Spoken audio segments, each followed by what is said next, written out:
Yesterday, 343 dropped a ton of information about the upcoming Halo Infinite flights this weekend and next weekend, along with additional information on both Big Team Battle and the challenge and progression system. So in this video, we're going to go over all that information. So let's hop right in. So first things first, I want to talk about the flight information first, just in case you don't really care about the deeper dives on Big Team Battle and the progression system. But basically, we're going to be having flights both this weekend, September 23rd to September 26th, and next weekend, September 30th to October 3rd. This weekend is going to be arena focused, where you're going to be able to play social arena, including objective modes and a new map on Sunday, along with bot arena that will also include objective modes. Next weekend will be when they debut Big Team Battle, and there will be 3 modes available on fragmentation, along with having the training mode, weapon drills, customization, Battle Pass, and the new Halo Waypoint app and web experiences available during this time. So the primary goal for these 2 tech previews is to really test their online services at a larger scale than ever before. So basically, anyone that signed up with an eligible Halo Insider account by September 13th is going to be invited to participate. So if you signed up and everything was good, you will be getting into these flights. Another thing they're doing to really test these servers is that matchmaking is only going to be available for limited time periods on each of the different days. Basically what it is Friday, Saturday, and Sunday of both weekends, you will only be able to play matchmaking from 10 a.m. to 2 p.m. Pacific and 5 p.m. to 9 p.m. Pacific on those days. Although outside of those times, you can still check out the training mode, weapon drills, battle pass, and customization experiences. I won't harp on this too much, as I do totally understand why they are doing this, but I won't lie, it is a little bit of a bummer to have the matchmaking and the PvP experiences locked during those times, because if you're not available during those times, or maybe you live in a country like Australia where the time zones don't really even match up at all, you unfortunately probably won't get to play very much Halo Infinite over the next 2 weekends. But that's pretty much it on the information they've given us so far about the flights. The first weekend is going to be Arena, the second weekend is Big Team Battle and Arena. Other than that, this Wednesday, September 22nd, we are going to be getting another blog post that's going to expand on all the things we're going to see in these flights, that along with a live stream that is going to be a closer first look at the Big Team Battle experience. So make sure you check that out if you're interested. With that out of the way, let's now move on to the Big Team Battle section of the blog, where they did do a deeper dive on Big Team Battle. So in here, they talked about the design pillars of Big Team Battle, just like they have for all the other sections of the game that they've talked about so far, like campaign and the arena. So the 3 pillars for Big Team Battle are embrace the Spartan battle fantasy, and this is basically that they want players to really feel like they are within a Spartan unit, pushing through the battlefield and capturing objectives as a team. The next pillar is empower player types to thrive. And this basically means that 343 is aware there are different types of players when it comes to Halo. There are some that are more vehicle focused, some are more objective focused, some just want to slay it out, and they want to make sure that BTB kind of encompasses all these types of players and make sure that they can all feel that they contribute to the team and to the game that they're playing in. The last design pillar for Big Team Battle is to unleash the Halo Infinite sandbox. And this one kind of just speaks for itself, but they wanted Big Team Battle to really showcase Halo Infinite sandbox in a totally epic way. Moving down a little bit, they talked about how the team kind of arrived on the decision to expand BTB to 12v12. And so Patrick down here says that having worked on Halo 5's Warzone, it was really important to him that we didn't go any smaller than that. They really felt that 12v12 kind of helps embrace that Spartan battle fantasy, and it really felt like the logical progression of Big Team Battle. Next up, they talked a little bit about challenges that they had to overcome when increasing the player count, and the main one that they really experienced was game mode pacing. Basically here that they said a lot of stress of providing good gameplay pacing falls on the maps and game mode, and they think that the team over at 343 has done a fantastic job working together to crack that puzzle. Next up here, we just kind of have a cool image. This is the Banish shock rifle. It looks pretty sweet. I just wanted to show it to you guys since they showed it in the blog post. And yeah, I mean, I just really like the way it looks. It's got a nice color scheme to it and everything. And yeah, I'm excited to try this one out. It says it's going to be in the multiplayer tech preview. I don't know if that means it's going to be at the Big Team Battle one or if we'll be able to see it this first weekend. But regardless, I'm excited to try it out. Another thing they talked about is that equipment in Big Team Battle actually has up to 5 charges depending on the specific piece of equipment, as opposed to just 3 that we saw in Arena. Big Team Battle also isn't just more players, it also features some new modes and mechanics. So we're going to see classic modes like CTF and Slayer, but we're also going to see brand new modes like Total Control, which they didn't expand upon, but I'm interested to find out what that means. Another thing that they really felt was important to Big Team Battle was the inclusion of iconic vehicles. Basically, Patrick talks about how Big Team Battle is where Halo vehicles shine, and so they looked at the vehicles in Big Team Battle in a few different ways. First, they kind of looked at what the combination of maps and vehicles is, so that when players spawn into the map, they'll always have a place to go hop into a vehicle just like always. However, something that's going to be new in Halo Infinite is they really wanted to escalate the experience over time. So the Pelicans that are going to be dropping those vehicles, they're going to first start out dropping your standard ground vehicles, but as a match goes on, they're going to start dropping in more powerful vehicles, air vehicles, and eventually tanks. They wanted the more powerful vehicles in the sandbox to really feel special and create a moment in the game that can change the flow depending on what vehicle is brought in. So it'll be really interesting to try out and see how these more dynamic vehicle spawns work. That pretty much sums it up for the Big Team Battle section in this blog post. Like I said before, we're going to be getting more information on Wednesday, so make sure you check out that blog post and that live stream if you want to see more about Big Team Battle.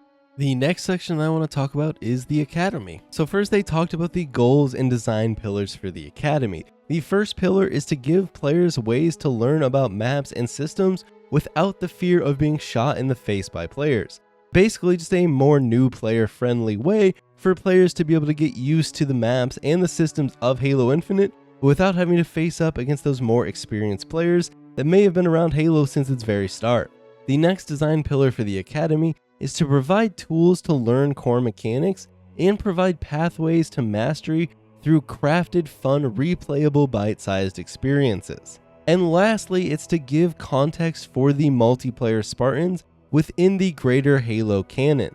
One thing they talk about here is the Academy tutorial, and basically the tutorial is a unique linear mission where players are going to be introduced to that Spartan commander whose name I cannot pronounce and I don't want to butcher, and it's going to allow them to explore the grounds of the Academy. Here you'll complete a series of objectives to really help acclimate players of all skill levels to the world of Halo Infinite. Next up, they talk a little bit about the training mode in Halo Infinite, and they kind of talked about how training mode initially started as a 1v1 bot experience for players to warm up with the different items from the Halo sandbox on the different maps.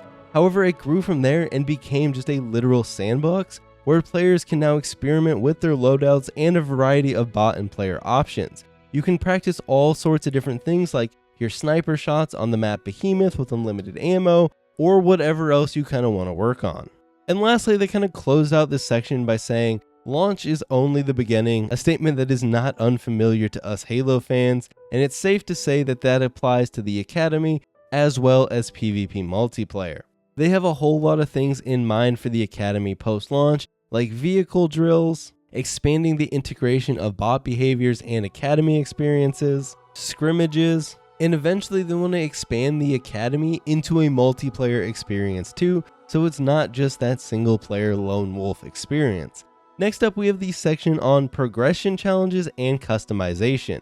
So at launch, Halo Infinite is going to feature one primary progression path for players, which is tied to a seasonal battle pass. This battle pass is going to work exactly how you'd imagine, and you'll progress it through daily and weekly challenges. However, there will also be special limited time event passes that are only available during specified event periods and include a separate track with separate rewards that are often tied to unique armor cores given for a certain event. For example, the marquee event for Season 1 is the Fractures Terai event, which is how players will obtain and adorn their Yurai Samurai armor core. This is going to be available for players approximately 1 week per month during Season 1, and the event's going to kind of come and go throughout the season, available for players to make progress.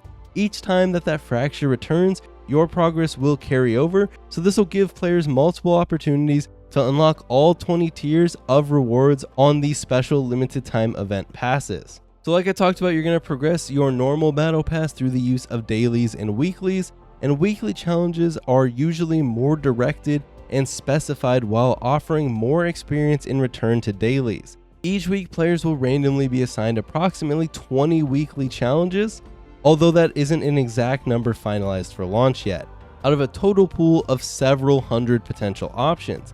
Within this group of 20, some challenges will be pulled from the easier tier, while some will be pulled from the harder tier, with the experience reward for the harder challenges obviously being a lot higher than the easier challenges.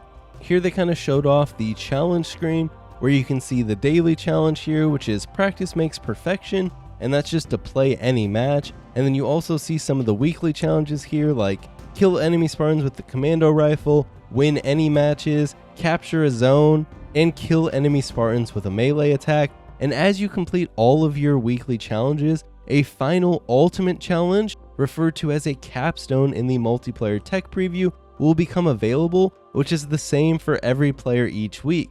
Completing the weekly ultimate challenge is going to grant you a unique weekly ultimate reward, such as a coating or an emblem. And you kind of see that over here on the right with the stone green armor coating.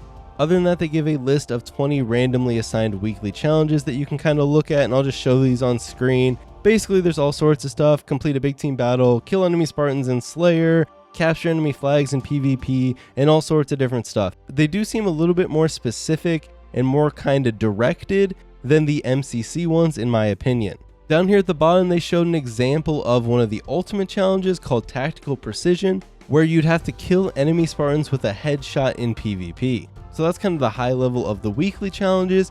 However, you're also going to have those daily challenges, and these are going to be strictly engagement focused and essentially serve as the persistent experience for the battle pass. There's going to be 3 varieties in these daily challenges, starting with the easy tier and progressing into challenges that have slightly higher and more specific requirements. Initially, players are going to have a large pool of dailies along the lines of play any multiplayer match, but then as you kind of complete all of those stage 1 daily challenges, you'll move into stage 2, which is going to have dailies that are now slightly more experienced but require playing PvP matches, so bot arena won't count. And then finally, once you've completed all your stage 2 challenges for a day, you'll move into stage 3, which awards slightly more experience for winning multiplayer matches. Each day, a player's allotment of daily challenges will refresh and reset back to stage 1, and at launch they anticipate that on average, it should take a player 16 to 18 hours of playing and eventually winning before they run out of daily challenges. It does seem like you will be able to kind of just unlock your battle pass just by playing the game, unlike in MCC where you do have to do those specific challenges. However, I won't lie, this whole weird system kind of just seems like an odd replacement for a regular experience system, since it's basic challenges anyways, like playing games and winning games and everything like that. But I'm sure 343 had their reasons for going this route with the daily challenges, and I'm sure some of those reasons are going to be exactly what we're going to talk about now. So there will be things in Halo Infinite like challenge swaps, where you can swap out your weekly challenges for another challenge in the same tier. There's going to be experience boosts, which currently last 30 minutes and can be obtained from the battle pass, purchased from the store, or as part of a promotion or a partnership, like all the different snacks and everything that we've been seeing. And then they talked a little bit about single reward vectors. So basically, for customization, this means ensuring that each unlock comes from a consistent vector. If you choose to purchase the battle pass, the content within that battle pass won't be offered via any other means, and similarly, customization content a player earns during a seasonal event won't be obtainable again via different avenues, with the exception that something that was limited time, like a partnership or a promotion, may be released broadly at a later date. Here are all the ways you'll be able to acquire customization in Halo Infinite at launch. You'll have your weekly ultimate rewards, your seasonal battle pass rewards, both free and premium, your fracture events like the Yori armor we talked about earlier, your special or seasonal events, your partnerships and promotional items, your skill ranks, which is really cool to see, your Xbox Game Pass Ultimate perks, in-game purchases, and through the campaign, where you will be able to unlock some multiplayer cosmetics for various accomplishments within the campaign, which is really cool to see. There's just tons of different ways that you're going to be able to unlock customization pieces and nameplates and everything like that for your multiplayer character, which should hopefully kind of keep the game fresh and give you reasons to do all sorts of different things. And then they basically just said that just like the last flight, this next multiplayer tech preview is only going to contain a tiny sliver of what's coming at launch, essentially the same Season 0 offering as the July preview. And that's pretty much going to do it for everything in this blog post. I hope you guys enjoyed the video. There was a lot of information to go over. And yeah, I mean, watch out for the next blog post on Wednesday and the live stream on Wednesday. I'll probably cover that in a video that'll come out Thursday, unless it comes out really early in the day Wednesday. And other than that, follow me over on Twitch, Twitter, Instagram. I will be streaming Halo Infinite this weekend. Honestly, I might try it over on YouTube, so you guys already subbed to me here, so you won't have to follow me anywhere else. But yeah, just keep an eye out for that. And hopefully if I do stream on YouTube, I'll see you guys there. With that said, I'll see you all next time.